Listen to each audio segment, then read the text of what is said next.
बिस्मिल्लाहिर्रहमानिर्रहीम। सैयद इकरारुल हसन और पीर हा खतीब साहब, इनके मामले को आज 5 से 6 दिन गुजर गए, लेकिन ये मामला हल की तरफ नहीं आ रहा। मजीद ये मामला तूल पकड़ता जा रहा है। मैं दरख्वास्त करूंगा पीर हा खतीब साहब से कि सैयद इकरारुल हसन ने जो बात की है, जो चैलेंज दिया है, वो कोई गलत नहीं है। आप अपने मरीजों के मुंह से या उनकी आंख से जो चीजें निकालते हैं, निकाल करके उनका इलाज करते हैं, उन्हीं चीजों का मुतालबा सैयद इकरारुल हसन ने किया है।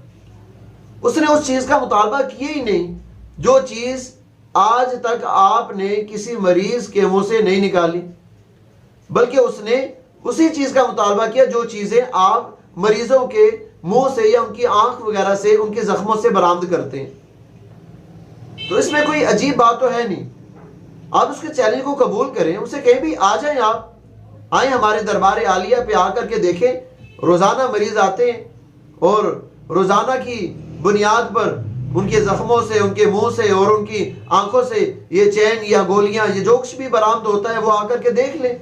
और जो दूसरा चैलेंज उसने दिया कि आप 11 दिन जा करके दिखाएं, वो भी कोई अजूबा नहीं है, बल्कि जैसे कि आपका दावा है कि मैं 18 साल या 20 साल किसी शब्द सोया नहीं, मैं बल्कि मखलूक की खिदमत करता हूं। तो आप इकरारुल हसन से कहें आ जाएं, आ करके देख लें। जैसे भी वो टीम को लाना चाहें, वो कैमरे नस्ब करना चाहें, जिस तरह से भी वो आना चाहें, आकर के देख लें।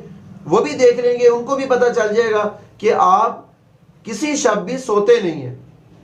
तो इसमें कोई वो चीज़ नहीं है जो आप नहीं कर सकते, उसका मुतालबा नहीं कर रहे, बल्कि जिस चीज़ के आप करने का या होने का दावा करते हैं, उसी चीज़ का मुतालबा सैयद इकरारुल हसन ने किया है। अब मैं आगे दरख्वास्त करूंगा पीर हा खतीब साहब के मुताल्लिकीन से भी, उनके मुरीदीन से भी, कि बस औकात अगर किसी बड़े को बात समझ ना आ रही हो और वह बात दुरुस्त हो, तो फिर छोटों को चाहिए कि वो बड़ों को बात समझा दें। अगर उस्ताद गलती पे हो तो फिर शागिर्दों को चाहिए कि वो अपने उस्ताद मोहतरम से दरख्वास्त करें। मेरे एक उस्ताद मोहतरम थे, वो कहा करते थे कि भाई देखो, मैं आपसे कहता हूं कि सुन्नत पर अमल करो, शलवार टखनों से ऊपर रखो, दाएं हाथ से पानी पियो। अगर आप मुझ में देखो कोई मैं खिलाफे सुन्नत काम कर रहा हूं, आप फौरी तौर पर मुझे टोक दो, और जब आप मुझे टोकोगे मैं बुरा महसूस नहीं करूंगा, मुझे खुशी होगी कि आपने मुझे याद दहानी करवाई है। तो बस औकात छोटे भी बड़ों को याद दहानी करवा लेते हैं। यह कोई अजीब बात या कोई गलत बात नहीं है, ये कोई गलत बात नहीं है, बल्कि अगर बाप को समझ ना आ रही हो, बस औकात बेटे बाप को समझाते हैं और बात समझ जाता है। तो अगर पीर साहब को समझ नहीं आ रही तो फिर मुताल्लिकीन समझा दे।